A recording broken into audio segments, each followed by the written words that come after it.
Welcome to another special edition of the A Game. I'm Garrett Davenport, and I'm here with Holland and Alan McManus. Today, we are going over last weekend's NFL draft. We got a lot to cover today, so let's get right into it here on the A Game.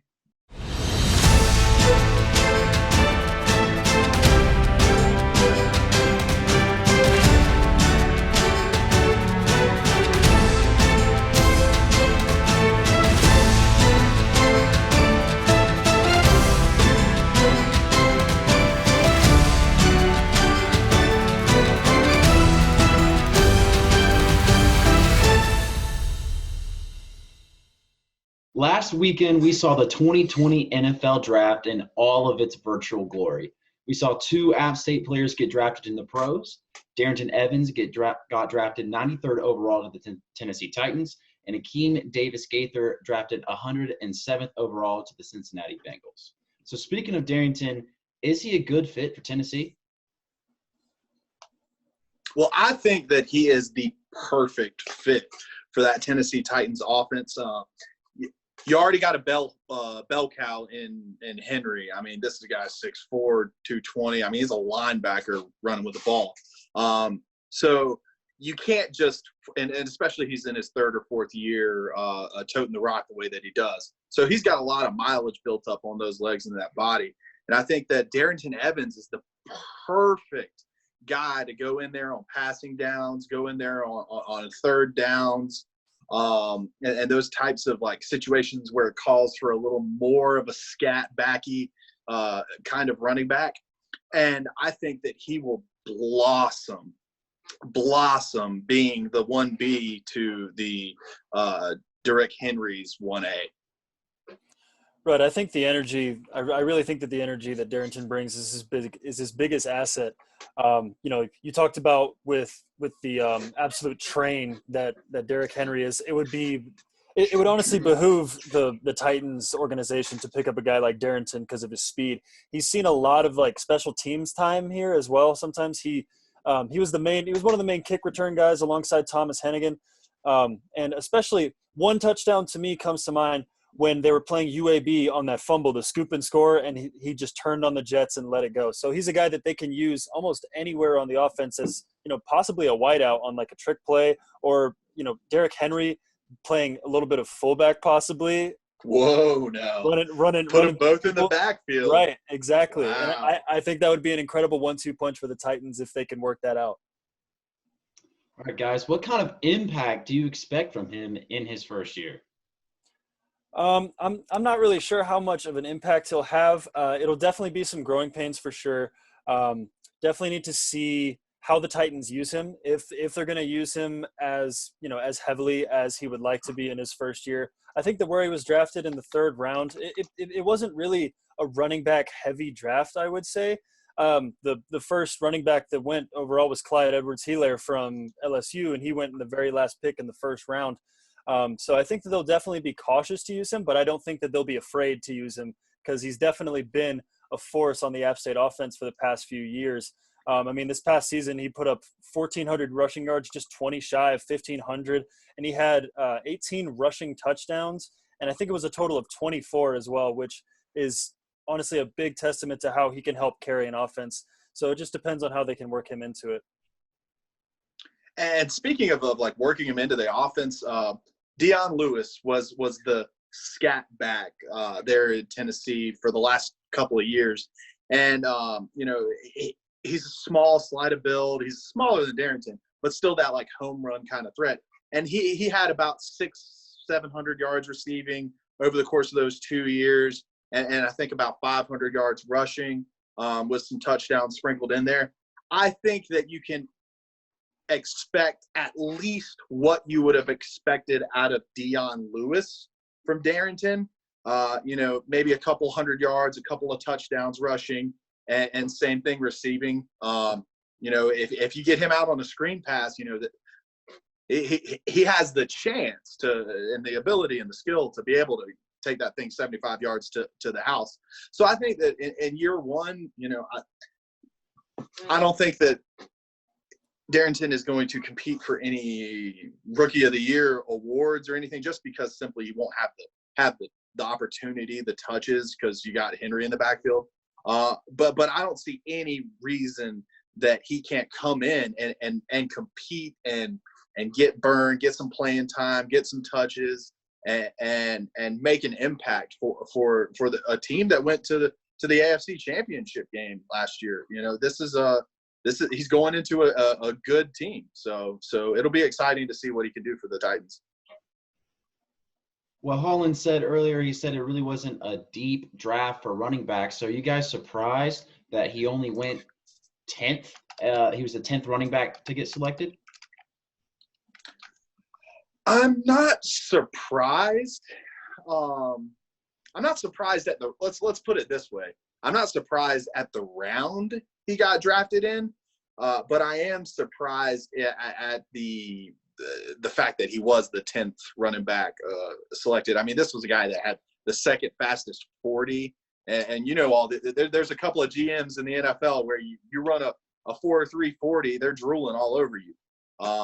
So I think that he is a third round talent, but he is not the 10th best or worst, depending on how you look at it. But he's not the 10th ranked running back in this class, I don't think. Well, it almost kind of correlates completely. I mean, I'm looking right now at the rushing yards for last season, the totals, and Darrington Evans finished 9th in the country with 1480. I think that a big reason why App State players still are kind of picked around middle or late draft at best is because it is an Appalachian State player. You know, they play in the Sun Belt. You know, it's definitely not as tough of competition as, say, an Ohio State or an LSU, you know, regarding Clyde Edwards-Helaire going as the first running back in the first round. But I you know, it definitely seems to me that pairing with the second fastest 40 and also being top 10 in rushing yards, I mean, it's definitely going to attract some attention.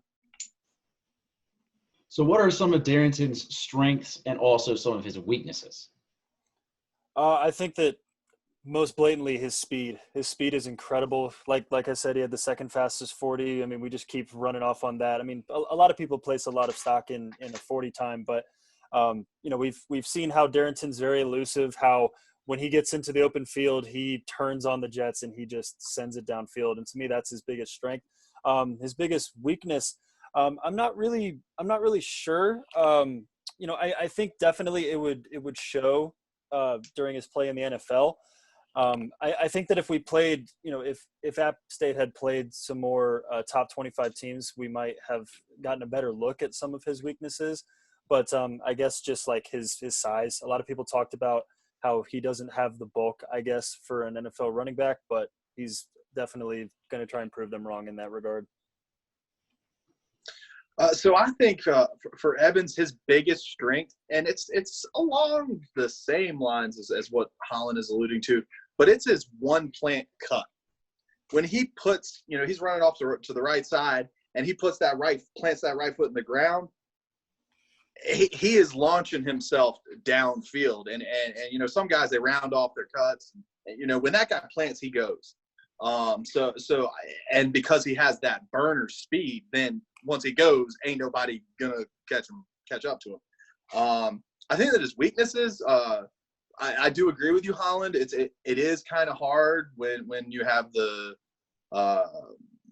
less physical, less athletic, less rangy type defenders that you're playing against to be able to, like, okay, see what are the real weaknesses in my game. But I'd like to see him get more up into the interior second level. It seemed like a lot of his yards, and if you can get them, why not get them the way that you can get them? But it seemed like a lot of his yards were, a toss to the outside and then plant and go. There weren't a lot of in between the lines kind of runs that he had. But to say it's a weakness, it's just not something that he has to worry about now that he's at the Titans. He's in a perfect spot. That's Henry's job, not Evans. So now we're going to transition and talking about Hakeem Davis-Gaither. And many App State fans were pretty surprised that he dropped all the way to the 4th round. Why is it that he was drafted so late? Well, Holland, Why was he drafted so late? Answer it real quick for me. App State plays in the Sun Belt. The old Sun Belt stigma. When are we going to get over it? But that definitely plays a role in because they're just like, yeah, the GMs are going to say, oh, we don't have the tape on the guy against NFL level talent, all those excuses. But the reality is that guy is a sideline to sideline defender, but he's short. He's small. Well, he's not so short. He's 6'2", 215. And for whatever reason, the powers that be in the NFL have determined that he isn't capable of bulking up. I personally think that this is the perfect model to be able to mold into the perfect hybrid safety linebacker. But I am not a coach or a GM in the NFL. I think that the stigma of the Sun Belt and him not quite having those physical measurables are really what slid him back into that fourth round. I also think that it plays a big part whenever you're drafting towards the beginning of the draft. Almost all of those guys went to the combine. Akeem Davis-Gaither did not actually attend the combine. Mm-hmm. The only recorded stat that he has is 21 reps on the bench press, but it definitely is combined with that App State stigma. It's really hard to take a chance on a guy when he's out of a Sun Belt school, so it's a G5 school, and he also didn't go to the combine, so you don't have a full range of knowing what his athleticism is like. I mean, in the past 2 years, he's had over 100 total tackles. So to me, that's absolutely incredible, especially coming from a school like this and the teams that were beginning to play. His junior year, he didn't really get to the quarterback as much, but last year he had 5 total sacks and an interception, which shows improvement. It shows that he can really push himself to get better in all facets of the game. So for Hakeem, it's kind of an opposite situation versus Darrington, as he's probably going to have to fight for a starting or even a second-string role in the Bengals. What does he need to do in order to secure his playing time? I think that he really just needs to keep showing them what he's shown us at App State, that he can be a great leader on and off the field. I think he also just needs to play his all-around game. You know, he needs to not try and focus on one thing more than anything else. I mean, I think that Hakeem, at least while he was with App State, was a defensive Swiss Army knife. I mean, he could play, sideline to sideline, like Alan said. He could pick off passes, and he could defend passes. He could block kicks. Exactly, as we saw in the UNC game. I got 2 words for you guys, and that's special teams. That is how Hakeem Davis-Gaither is going to make an impact and going to really make the coaches, perk up, raise that one eyebrow, and be like, hold up, we need to get this dude on the field. Because you talk about covering sideline to sideline, that's only 55 yards. I believe it's 55, but that's about 55 yards. You show the coaching staff that you can cover 80 yards, then they're certainly more apt to say, hey, we need to get this guy on the field during everyday downs. And then that's really where these late round, I don't know if the fourth would be late, but these mid to late round picks, that's where they have to make their salt, because like you guys said, that they are not coming in with the starting job gifted on a silver platter. As a matter of fact, they aren't even gifted with a here, your secure spot on the team. So if he goes out there, makes plays on special teams, I think that you're looking and does what he needs to do in the film room, understanding all the nuances of whatever defense that the Bengals are running, then I think that we could see Davis-Gaither be a force for the Bengals in several years to come, So 2 other App State players were picked up, though they weren't drafted. They were signed through free agency. Josh Thomas is headed to Buffalo to play for the Bills, and Jordan Fair is headed to Minnesota.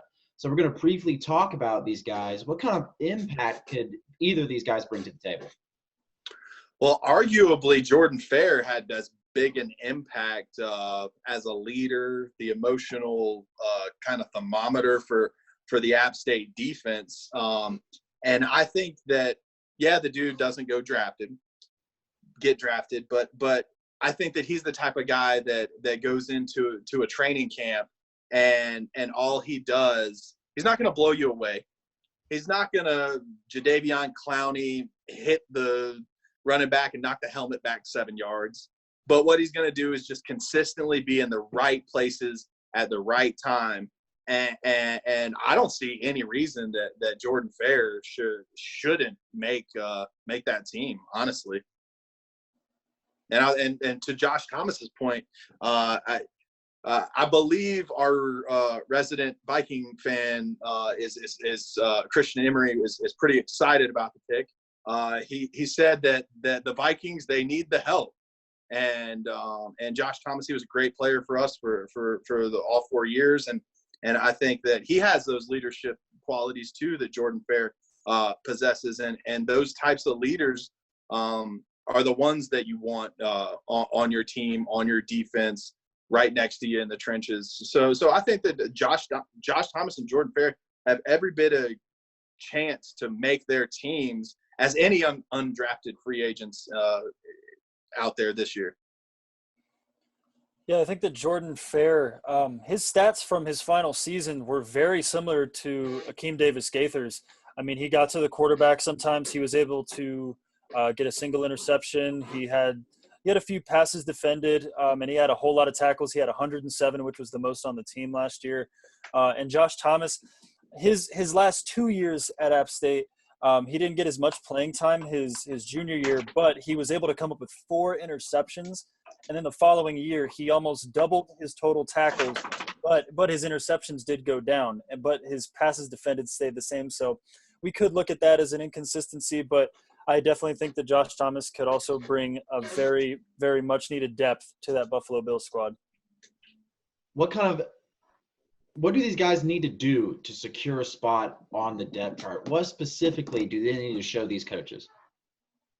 Well, I think big plays at the right time, especially when they get the playing time that they can, they need to make it worthwhile somehow. And I'm not exactly sure how they would do that, but definitely off the field or in practice, rather, just showing hustle, showing readiness to be the next guy up, just needing to be that next guy up to take control. And, maybe a starting corner for the Bills gets hurt and Josh Thomas comes in and has to defend these, some incredible receivers, or Jordan Fair has to come in and defend an incredible rushing game. And they have to just make the most of these, obviously shorter playing times at the beginning of their careers. And I'll tell you where you take full advantage, and that's the film room. If you're one of these undrafted free agents, you got to be the first one in the building, the last one to leave. You may as well not leave, quite frankly. But the special teams thing that I mentioned earlier, you make plays there. That's really where, if you're these fringe guys, that's your opportunity. So I'd say to those two guys, make sure you compete in the film room the same way that you compete on the field.